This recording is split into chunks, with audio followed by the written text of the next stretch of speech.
This is The Book of Life, a podcast that uncovers life lessons from Judaism's most important book, helping you power your day with purpose. Here is Ruchi Koval. The first time in my life I found myself uncomfortably in the position of being a taker was just after the birth of our second child. We were living in Israel.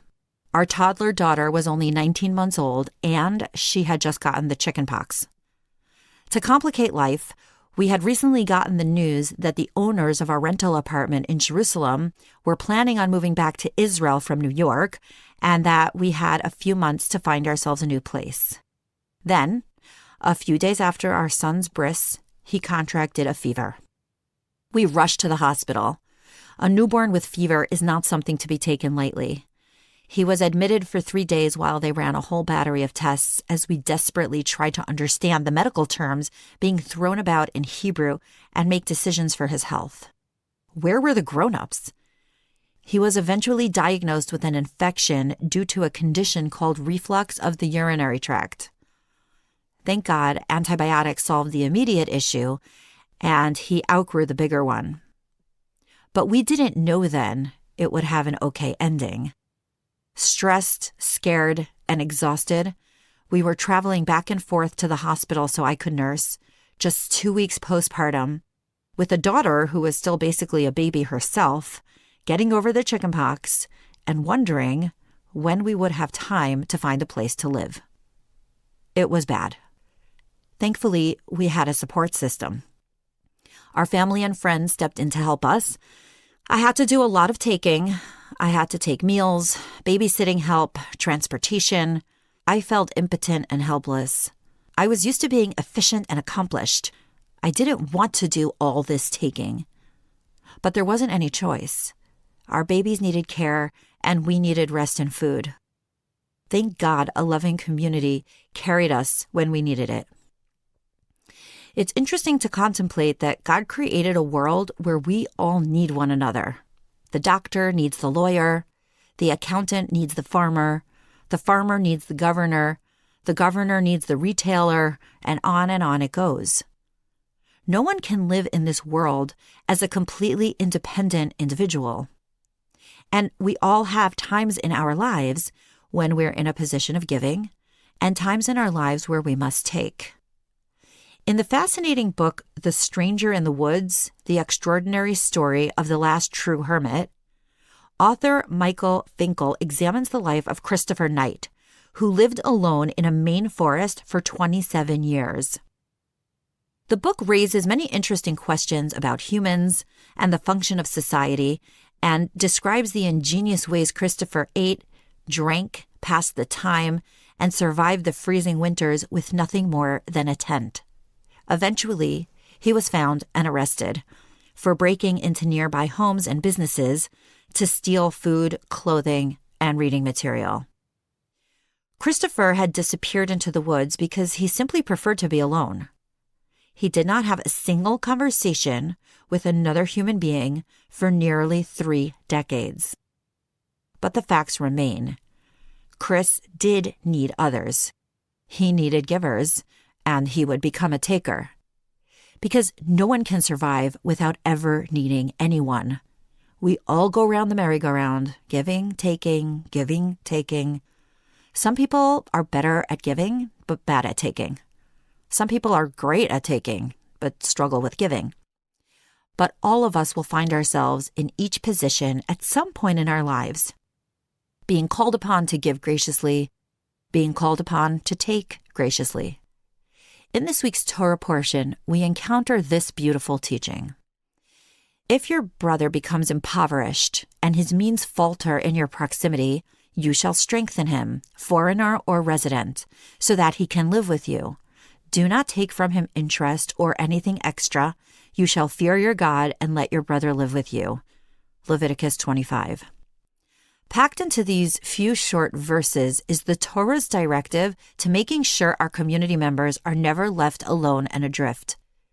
The call to action here specifically is to help someone financially before they become impoverished, before they go bankrupt. Even when you see someone is struggling a little, you should reach out to them and offer assistance. Maimonides, a medieval scholar and physician, teaches that the words in our verse, strengthen him, shows us that the highest form of charity is teach a man to fish. Help him to prevent poverty in the first place by offering a job or teaching him a trade or investing in his business. But there's another interesting phrase in our verse that's worth paying attention to. The specific directive here not to take interest from a fellow Jew. What's wrong with taking interest? It's a normative business practice. Someone pays you for the service of using your money. But this Torah directive is specifically targeted at your brother, which means your fellow Jew. We are allowed to take interest from most people because it is indeed a normative business practice. But when it comes to our fellow Jew, the rules change. We should not treat a fellow Jew with the regular respect that we would confer on any human being, all of whom are created in God's image.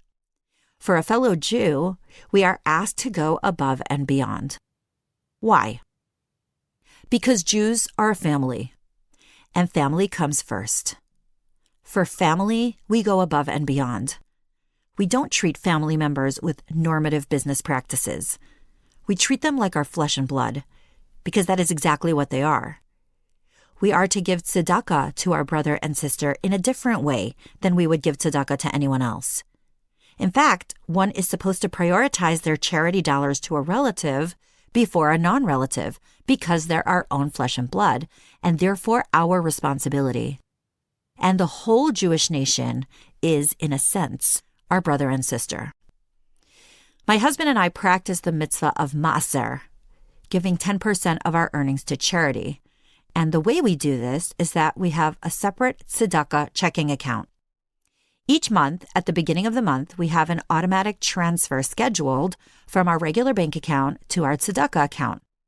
At the end of each month, I tally up our variable income and see how much more or less I need to transfer. It's not ours. It gets whisked off to another account, and that's how we make it work. Anyway, my grandmother had once given us a cash gift, and we were trying to decide how to allocate the 10% that would go to charity. I love this part of the mitzvah. There are so many causes, and it's actually exciting when we discuss how we are going to allocate the funds in our charity account. So someone gave my husband this idea. He called up our local kosher grocery store, which at least at that time, I'm not sure if it's still like this now, had a bill box. In the bill box were index cards where they'd write down what people spent. Some people paid off their bill each month, and some did not, and some could not.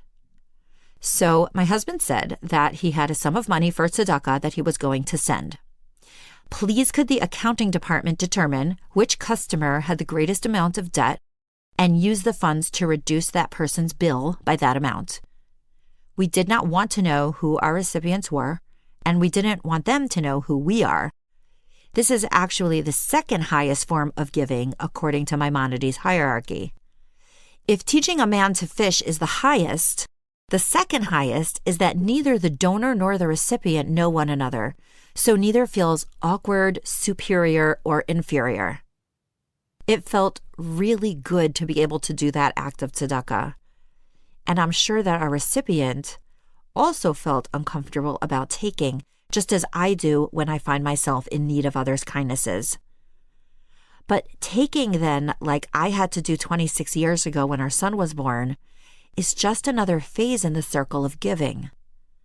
In the Jewish family, we give when others need it, and we allow them to give when we need it. And by so doing, we give them the gift of being able to give, because without any recipients, there would never be any givers. And that is not a world I would ever want to live in. This is the Book of Life. Don't forget to rate, review, and subscribe to Momentum Podcasts on Apple, Spotify, or wherever you get your podcast. Join Ruchi again next time for more meaning and inspiration from Judaism's most important book to power your day with purpose.